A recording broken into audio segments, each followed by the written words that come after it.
할렐루야! 반갑습니다. 오늘 본문 이야기는 그 이스라엘 백성들이 요단강을 건너고 하나님이 주신 그 가나안 땅으로 이제 나가게 되는데요. 그런데 그때 하나님께서 무엇을 명령을 하셨습니까? 할례를 명령을 하셨습니다. 할례는 하나님의 백성이 되는 증표죠. 그런데 전쟁을 하기 전에 할례를 행하게 되면 전쟁을 해야 되는 그 장정들이 제대로 움직일 수가 없는 거죠. 또 애굽의 수치를 잊게 하겠다라고 하시면서 유월절을 지켜라라고 하셨습니다. 하나님께서 이집트의 우상을 멸하기 위해서 10가지 재앙 가운데서 마지막에 어떤 재앙을 내리셨습니까? 바로 죽음의 재앙을 이집트 땅에 내렸는데, 이때에 하나님께서 이스라엘 백성들에게 문설주와 임방에 양의 피를 바르면은 죽음의 재앙이 넘어가게 될 것이다 라고 말씀을 하셨습니다. 그러니까 이집트와 같은 세상의 가치를 부러워하고 시기하면서 의로 삼는 그 육신의 삶은 죄로 인해서 죽게 되는데요. 이런 이집트 노예와 같은 삶을 살아서 죄로 인해서 죽게 되었던 우리가 예수 그리스도의 그 십자가의 피로 모든 죄가 사해지고 구원받은 하나님의 백성이 되었다라고 하는 것을 기념하는 절기가 바로 유월절입니다. 그래서 애굽의 수치를 잊게 하겠다, 애굽의 노예 생활을 잊게 하겠다라고 말씀을 하셨습니다. 이제 우리가 더 이상 이집트의 노예 그 삶에, 죄된 삶에 얽매이지 않고 예수님의 피로 어떻게 됐습니까? 구원받고 자유함을 누리게 되었다는 거예요. 믿습니까? 그런데요, 이제 하나님의 백성으로 세상을 살아가려고 하는데 그 현실이 어떻습니까? 할례를 행하고 유월절을 지키고 여리고성을 향해서 나아가는데 그 현실이 어떻습니까? 장정들이 잘 걷지 못하는 거예요. 그러니까 여러분, 여호수아가 얼마나 걱정이 되겠습니까? 예수 믿는 사람이 세상에서 살아가는데 얼마나 성경에서 제안하는 것이 많습니까? 성경대로 살면은, 야, 정말 성경에서 말하는 방법대로 하면은 승리할 수 있을까? 걱정과 두려움이 생기는 거예요. 과연 승리할 수 있을까? 이것이 오늘날 우리가 세상에서 살아가는 고민이라는 거죠. 여러분, 우리가 어떻게 하면은 이 폭풍과 같은 세상에서 승리할 수 있을까요? 오늘 말씀에서는 그 승리할 수 있는 방법에 대해서 우리에게 말씀하고 있습니다. 승리할 수 있는 방법. 첫 번째로 말씀을 들어야 합니다. 오늘 본문 14절을 보면은 이렇게 말씀을 합니다.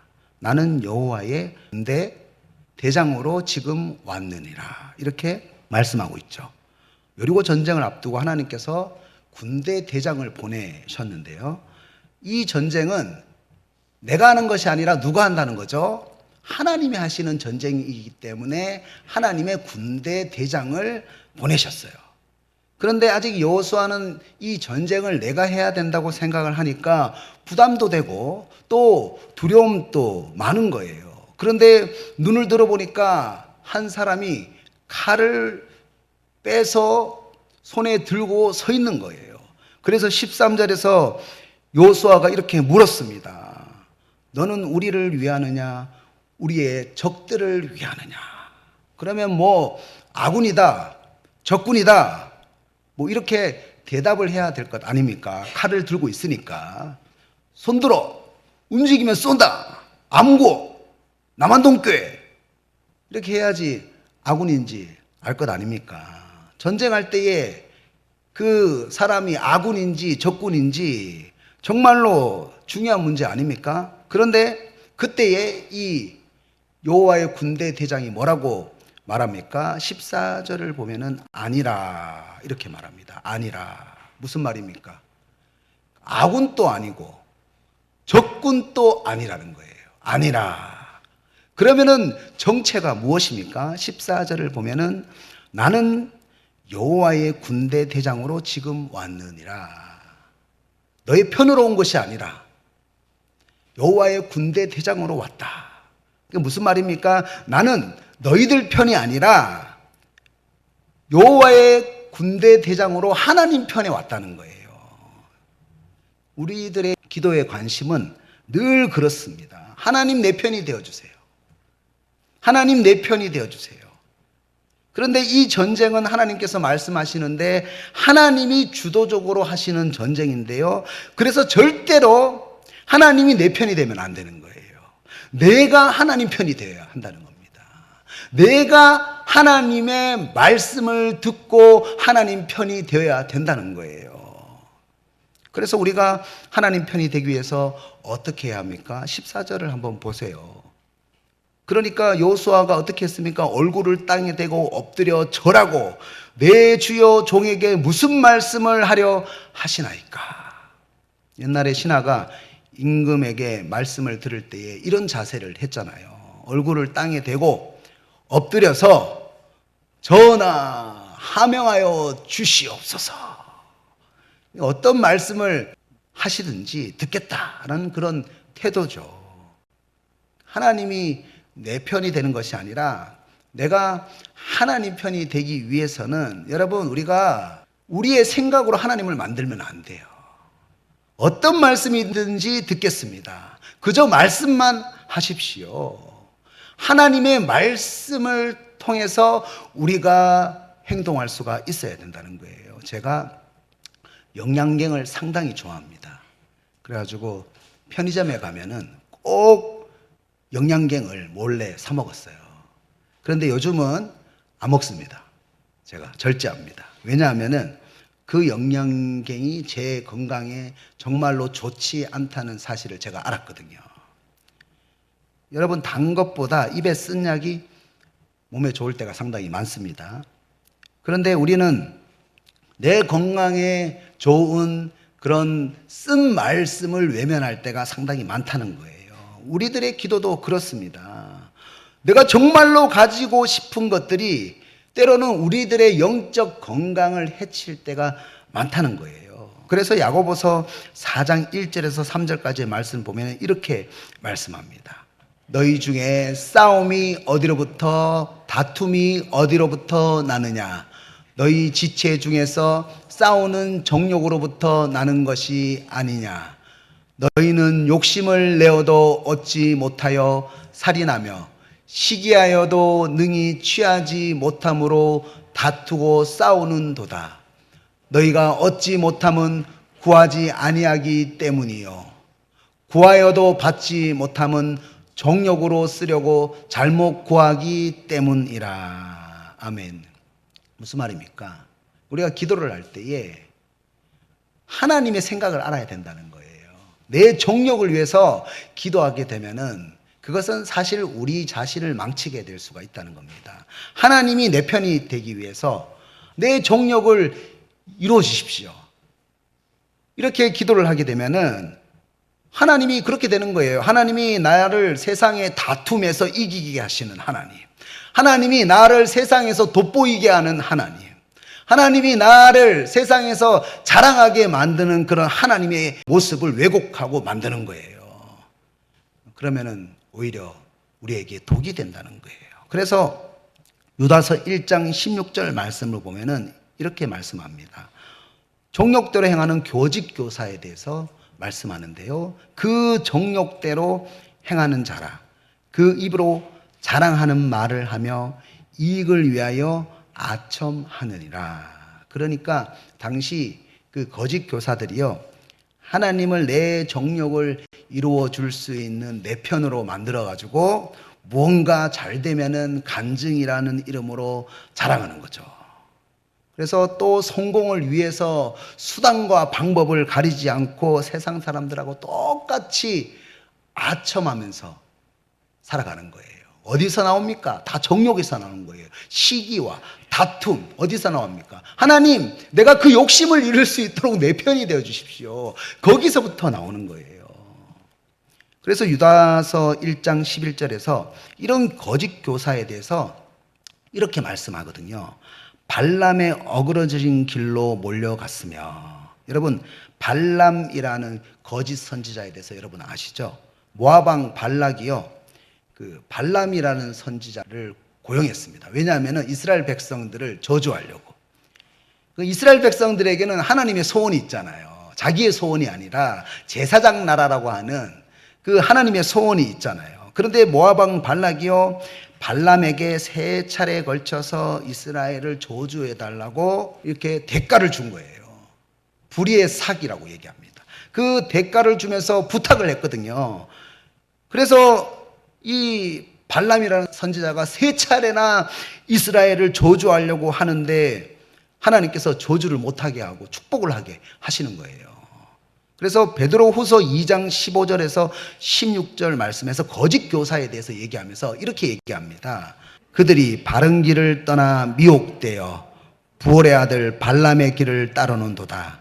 그는 불의의 삭을 사랑하다가 자기의 불법으로 말미암아 책망을 받되 말하지 못하는 나귀가 사람의 소리로 말하여 이 선지자의 미친 행동을 저지하였느니라. 아멘.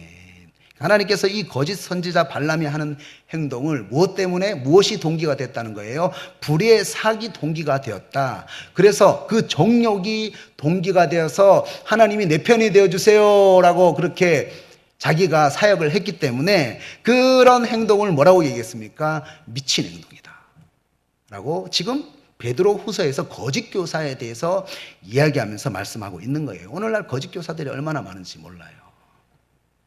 왜 이런 하나님의 그 형상을 왜곡하는 일을 하게 되는 걸까요?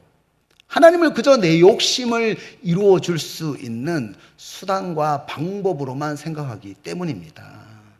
그래서 절대로 하나님이 내 정욕을 이루어 주는 내 편이 되면 안 되는 거예요. 우리가 하나님 편이 되어야 되는 거예요. 우리가 하나님의 말씀의 편이 되어야 하는 거예요. 우리가 하나님의 내 정욕을 이루어주는 하나님 내 편이 되면은요, 왜곡된 하나님의 말씀을 만들게 되고 전하게 되는 거예요. 자랑이라는 이름으로 간증을 하게 되는 거예요. 여러분, 오늘 본문 13절을 보면은 여호와의 군대 장관이 칼을 빼들고 서 있어요. 칼을 빼고 서 있다. 뭘 뜻합니까? 적극적으로 일하시겠다는 표현입니다. 하나님께서 적극적으로 일하시겠다고 말씀하고 있습니다. 그런데 이렇게 하나님께서 주도적으로 칼을 빼고 일하려고 하는데 내가 내 정욕의 칼을 빼들어서 하나님을 일하시지 못하게 만들 때가 많다는 거예요. 여러분, 신앙생활은 무엇입니까? 신앙생활은 14절 말씀처럼 내 생각과 내 고집을 다 내려놓는 거예요. 그것을 엎드리는 거예요.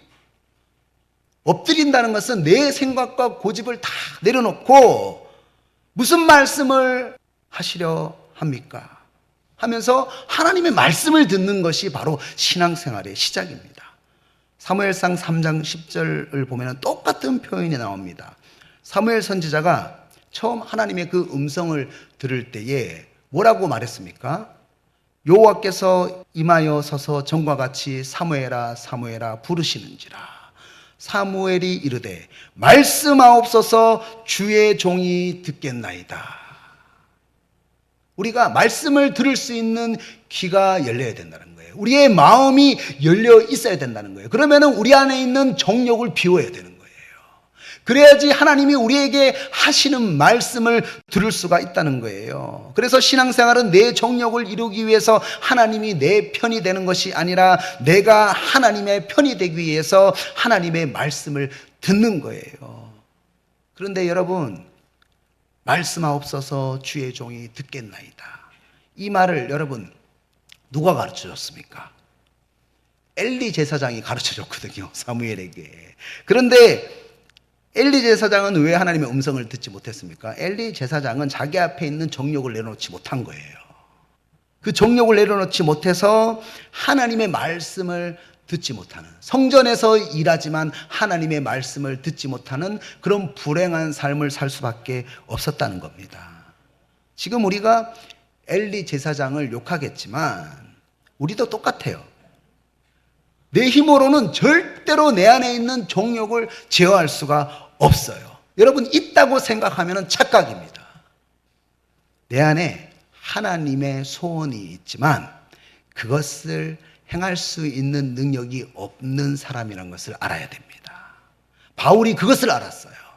그렇게 엄격하게 신앙생활하는 바울이 내 안에 하나님의 소원은 있지만 내 힘으로 절대로 그 소원을 이룰 수 있는 능력이 없구나. 그래서 오라 나는 공고한 자로다. 내 안에 하나님의 법과 죄의 법이 싸운다. 이렇게 얘기했잖아요. 무엇이 있어야 됩니까? 성령의 능력이 있어야 되는 거예요. 그래서 어떻게 해야 됩니까? 누가복음 11장 9절에서 13절까지 말씀 보면 이렇게 말씀합니다. 구하라 그러면 너희에게 주실 것이요, 찾으라 그러면 찾아낼 것이요, 문을 두드리라 그러면 너희에게 열릴 것이니 너희 중에 아버지 된 자로서 누가 아들이 생선을 달라 하는데 생선 대신에 뱀을 주며 알을 달라 하는데 정갈을 주겠느냐?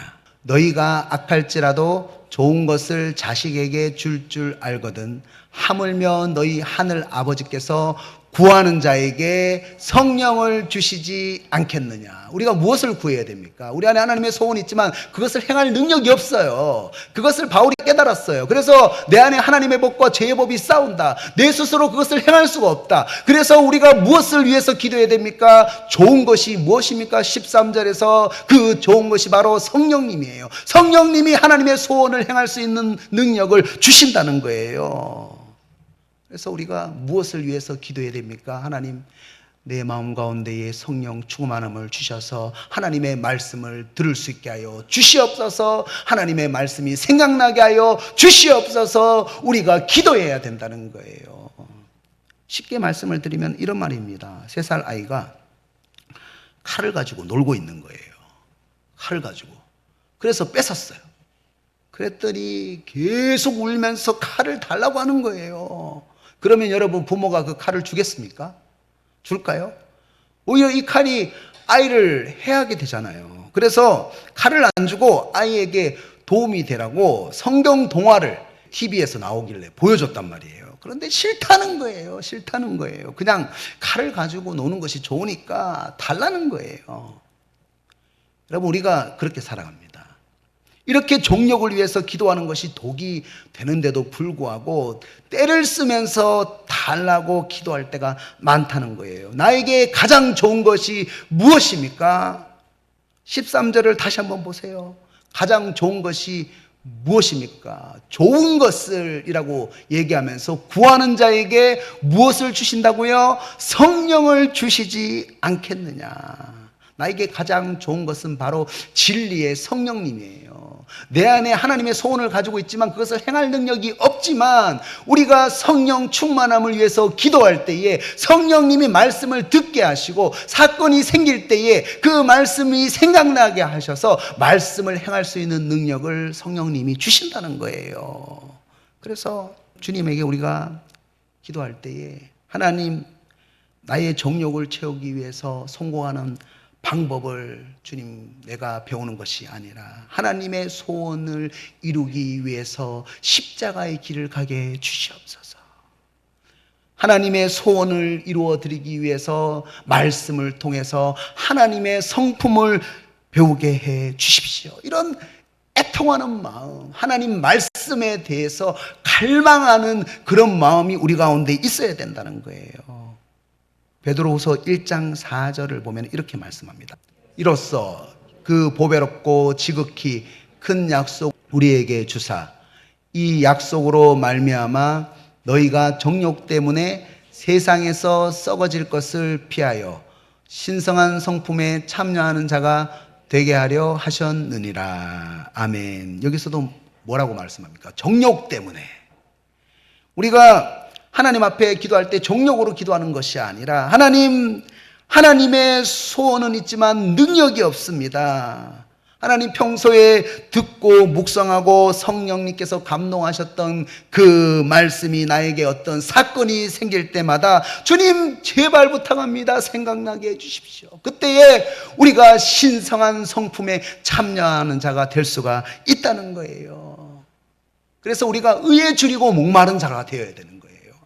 의에 하나님의 그 말씀을 들으려고 간절히 목마른 사람이 되어야 한다는 것입니다. 그래야 내 안에 말씀이 내재가 되고, 그래서 신성한 성품에 우리가 참여하게 되는 거예요. 그러면은 하나님의 영광의 신비가 어떻게 됩니까? 나타나는 거예요. 내가 성품을 나타내는 것이 아니라 내가 신성한 성품에 참여할 때에 그 하나님의 영광의 신비가 주님으로부터, 성령으로부터 나타나게 된다는 것입니다. 간절히 소망하십시오. 오늘 여기 계신 저와 여러분은 정욕을 위해서 잘못 구하는 것이 아니라 성령님이 깨닫게 하시는 그 말씀이 여러분 사고치기 전에 생각나시기를, 들려지시기를 주님의 이름으로 축복합니다. 여러분, 이제 우리는 어떻게 하면 폭풍과 같은 세상에서 승리를 할 수가 있을까요? 둘째로 말씀에 순종해야 됩니다. 오늘 본문 15절을 보면은요, 군대 대장이 여호수아에게 신을 벗으라라고 이렇게 명령을 하는데요, 당시 그 고대 근동의 노예들은 신을 신지 않았다고 합니다. 그러니까 이제 이집트 노예로 살아왔던 그런 세상적인 방법을 버려라. 그런 세상적인 신을 벗고 이제 하나님의 노예가 되어라. 하나님의 말씀에 따라서 움직이는 하나님의 노예가 되어라. 이렇게 명령하는 거예요. 이제부터 말씀이 너를 움직일 것이다. 그래서 신을 벗어라. 너의 방법과 고집을 내려놔라. 그런데 여러분, 여호수아가 이렇게 신을 벗으라고 하는 그 하나님의 음성을 듣는데, 이 장면 여러분 어디서 많이 보던 장면 아닌가요, 여러분? 출애굽기 3장 5절을 보면은 모세가 호렙산에서 하나님을 만났을 때에 내가 선 곳은 거룩한 땅이니 내 발에서 신을 벗으라, 이렇게 말씀을 하셨거든요. 여러분, 여호수아는 모세를 정말로 가까운 거리에서, 지근 거리에서 섬겼던 사람입니다. 출애굽기 33장 11절을 보면은 여호수아에 대해서 이렇게 말하는데요, 모세는 진으로 돌아오나 눈의 아들 젊은 수종자 여호수아는 회막을 떠나지 아니하니라. 그러니까 모세가 회막에서 기도를 마치고 진으로 돌아가도 끝까지 남아있었던 사람이 누구였냐면 여호수아였어요. 제가 바로 전에 삼성중학교에 있을 때에 그 담임 목사님이셨던 이철희 목사님이 3시간, 4시간 기도했거든요. 그래가지고 제가 4년 동안 새벽에 뒤에서 앉아있단 말이에요. 정말로 힘들었거든요. 가시고 난 다음에 제가 집으로 갔어요. 근데 참 그 시간이 소중했던 것 같습니다. 그런데 여호수아가 얼마나 그 모세를 닮고 싶어 했는지 알 수 있는 그런 말씀이에요. 여호수아는 누가 모델이었냐면 모세가 자기 신앙에 있어서 모델이었거든요. 그런데 여러분, 성경은 정경이 되기 전에 구전의 과정을 거쳤지 않습니까? 여호수아가 모세에게 얼마나 많이 들었겠어요. 자기의 부르심에 대해서 얼마나 많이 들었겠어요. 호렙산에서 하나님께서 부르실 때에 내 발에서 신을 벗으라고 하셨다. 아마 귀에 못이 박히도록 아마 들었을 거예요. 그런데 여호수아가 모세의 삶을 보는 거예요. 여호수아가 모세의 삶을 보는데 모세가 정말로 신을 벗고 기도할 때에 하나님이 주도적으로 나서서 일하시는 그 사건을 수없이 광야에서 여호수아가 목격하는 거예요. 수없이. 그런데 오늘 본문 15절 말씀에서 그 모세에게 임하셨던 하나님께서 여호수아에게 신을 벗으라, 이렇게 말씀하는 거예요. 저는 내가 여호수아가 되어가지고 이 본문 안으로 딱 들어갔는데 여호수아가 얼마나 감격이 되었을까요? 야, 모세에게 임하셨던 그 하나님의 능력이 이제 나에게도 임하는구나. 우리 어머니 아버지를 통해서 임하셨던 하나님이 이제 나를 통해서도 일하시는구나. 감격이 되는 거죠. 그래, 모세가 한 게 아니었어. 모세가 한 것이 아니었어. 모세가 실을 벗고 기도할 때에 광야에서 하나님께서 불기둥, 구름기둥으로 하나님께서 일하셨지. 여호수아가 그때의 현실에 대한 두려움이 사라지고 감동으로 실을 벗게 되는 거예요. 하나님, 나도 모세가 했던 것처럼 실을 벗고 하나님 백성들을 인도하겠습니다. 하나님의 말씀을 따라서 내 생각과 고집을 따르는 것이 아니라 하나님의 말씀에 순종해서 하나님이 하시도록 하겠습니다. 이렇게 현실에 대한 두려움이 사라지고 감동으로 신을 벗게 되는 거예요. 저는 오늘 15절 말씀을 묵상하면서 이전에 깨닫지 못했던 격한 감동이 저에게 찾아왔어요. 그렇구나.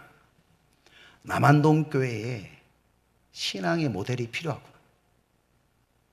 우리 자녀들이 하나님의 신을 벗으라 라고 말씀할 때에 세상의 현실을 바라보면서 두려워하는 것이 아니라, 그래, 우리 할아버지, 할머니, 또 아버지, 어머니께서 신을 벗고 그 하나님의 말씀에 순종할 때에 하나님이 불기둥, 구름기둥으로 그 삶을 인도하셨지.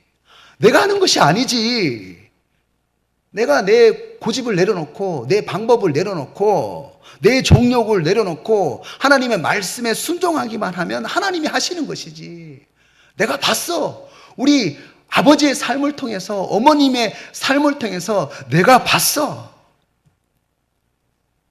아브라함의 하나님이 이삭의 하나님이 되고, 이삭의 하나님이 야곱의 하나님이 되고, 모세의 하나님이 여호수아의 하나님이 되는 것처럼 우리들의 다음 세대들이 감격하는 마음으로 신을 벗을 수 있도록 우리가 보여줄 수 있는 신앙의 모델이 되어야 된다라는 묵상이 하나님 저에게 음성으로 주시는 거예요.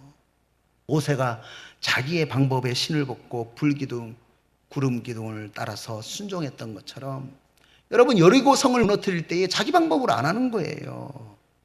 여리고성을 무너뜨릴 때에 오직 하나님께서 하시는 그 말씀대로 해서 승리하잖아요. 우리 믿음의 1세대들, 지금 여기 남한동교회 믿음의 1세대들이 있습니다. 우리가 우리 자녀들에게 내 방법의 신을 벗고 순종하는 모습을 보여줘야 된다는 거예요.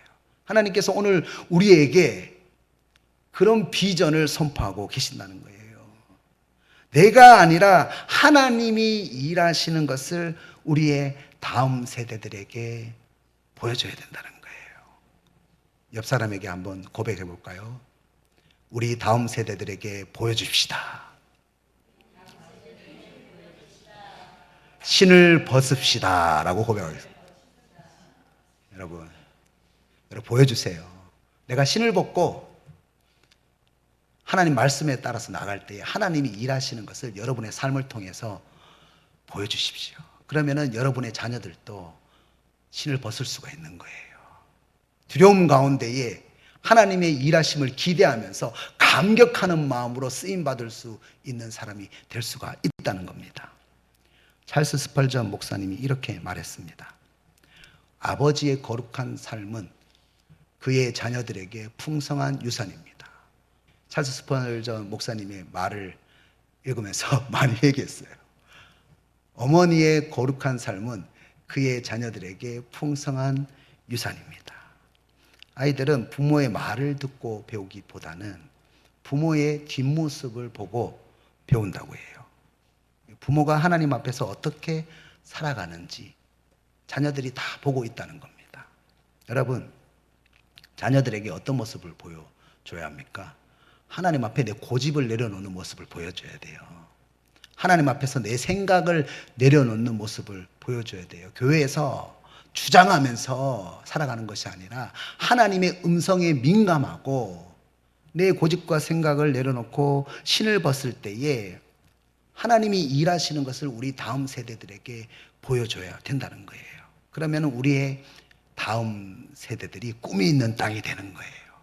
하나님의 소원이 있는 땅이 되는 거예요. 우리 다음 세대들이 모든 현실의 두려움을 뚫고 자기 방법이 아니라 기쁨과 감격으로 신을 벗고 하나님의 일하심을 경험하게 된다는 것입니다. 오늘 여기 계신 저와 여러분은 신을 벗으십시오. 그리고 하나님이 일하시는 것을 보여주실 때에 여러분을 통해서 많은 꿈이 있는 땅이 나타나시기를 주님의 이름으로 축복합니다. 이제 말씀을 적용하겠습니다. 마틴 루터가 이렇게 말을 했습니다. 죄와 싸운다는 것은 마귀와 세상 그리고 나 자신과 싸우는 것입니다. 나 자신과 싸우는 것입니다. 자기 자신과의 싸움은 가장 치열하고도 힘든 싸움입니다. 나 자신과의 싸움. 자기 자신과의 싸움. 정말로 외로워요. 정말로 고독합니다. 힘든 거예요. 저도 말씀을 가르치지만 사람으로서 실수할 때가 많아요. 여러분이 국률로 봐주셔서 지금 이 자리에 서 있는 것이지 아무리 찾아봐도 잘난 것이 하나도 없어요. 하나도 없어요. 조금만 방심하면은 나를 자랑하려고 하는 마음이 들어와 가지고 하나님의 영광을 가릴 때가 많다라는 것을 제가 보게 됩니다. 지나고 나면은 내가 왜 그런 실수를 하게 됐을까 후회할 때가 너무 많아요. 그때마다 이런 기도를 합니다. 하나님, 나에게 하나님의 소원은 있지만 행할 능력이 없습니다. 오라 나는 공고한 자입니다. 내 안에 하나님의 법과 죄의 법이 싸웁니다. 하나님, 하나님의 말씀을 가르치는 자로서 말씀을 가리지 않도록 도와주십시오. 말씀을 가리지 않도록 도와주세요. 말씀이 가려지면은 제가 할 수 있는 것은 아무것도 없습니다. 성령님, 내 안에 말씀으로 충만케 하여 주시옵소서. 어두운 곳에서 그 하나님의 영광을 왜곡했던 내 자신을 바라보면서 깊은 절규를 하면서 회개를 하면서 하나님 앞에 간절한 소망을 가지는 거예요. 우리가 어떻게 폭풍 같은 세상에서 승리할 수가 있습니까? 하나님의 말씀을 들어야 합니다. 나의 정욕을 위해서, 나의 자랑을 위해서 말씀이 있는 게 아니에요. 나를 바꾸기 위해서 하나님께서 말씀을 주신 거예요. 그래서 나의 정욕을 위해서 하나님이 내 편이 되면 안 되고, 하나님의 말씀 또한 나의 자랑의 도구가 되면 안 되고, 내가 먼저 하나님의 편이 돼서 말씀이 나를 바꿀 수 있도록, 그래서 먼저 내 삶에 하나님의 말씀이 들릴 때에 성령님께서 우리 안에 말씀으로 역사할 수가 있다는 거예요. 어떻게 여러분 폭풍과 같은 세상에서 승리할 수 있나요? 모세가 신을 벗었을 때에 하나님이 일하시는 것을 요수아가 봤어요. 한두 번 본 게 아니에요. 여러 번 봤어요. 여러분, 지금 저는 이 남한동교회에 계신 분들이 너무 소중합니다. 믿음의 1세대들. 주님께서 오늘 여러분에게 말씀하세요. 신을 벗고 순종하는 모습을 보여줘라. 그러면은 꿈이 있는 땅에서 많은 다음 세대들이 자랄 것이다. 우리가 신을 벗고 말씀에 순종하는 모습을 보여줄 때에 그 모습을 다음 세대들이 보면서 따라오는 거예요. 자발적으로 아무리 현실적인 어려움과 두려움이 있더라도 여러분의 신을 벗음을 통해서, 제가 남한동교회 담임 목사로 부임한 지 8개월이 되었습니다. 처음이라 열심히 하려다 보니까 실수도 있고 또 여러 가지 환경 가운데에 두려운 마음도 많았어요. 그런데 저에게 그때마다 들려주시는 하나님의 말씀이 있었고, 그때마다 제가 고집이 있는 것 같지만 또 하나님의 말씀 앞에서 투쟁하다가 내려놓거든요. 내 방법을 고집하는 신을 버리고 순종하려는 그 몸부림치는 기도가 있기 때문에 제가 걱정했지만은 걱정 없이 행복하게 목회를 했다라는 고백을 합니다. 저는 사실 부임하고 처음부터 소그룹 예배에 대한 소망을 오랫동안 기도했어요. 그래서 어린이 예배 그 시간 소그룹 예배 드릴 시간인데 그 먼저 하게 되면 소그룹 예배에 대한 내 목회 방향이 안 될 텐데, 제가 정말 꿈이 있는 땅 어린이 예배 제가 한 지도 10년 넘게 됐고 잘할 수 있을까라는 두려움도 있고, 그래가지고 저는 사실 소그룹 예배를 먼저 시작하고 꿈이 있는 땅을 나중에 시작하려고 생각을 했어요. 사실 끝까지 마지막까지 제가 그거 놓고 기도했습니다. 그런데 성령님께서 제 뜻을 굴복시켰어요. 말씀을 통해서, 또 여러 사람을 통해서, 한두 사람이 아니었어요. 지나고 나니까 성령님의 결정이 옳은 거예요. 그리고 저는 지금 남한동 교회 성도님들과 꿈이 있는 땅을 바라봅니다. 오늘 여기 계신 여러분의 인생에도 여러분의 자랑과 정욕을 부추기는 그런 말씀과 기도가 아니라 나를 굴복시키는 그 말씀이 들려졌으면 좋겠습니다. 나를 순종하게 만드는 그런 말씀이 들려졌으면 좋겠습니다. 여러분, 그 말씀이 들려지고 순종할 때에 내 삶이 하나님의 역사가 되시기를 주님의 이름으로 축복합니다.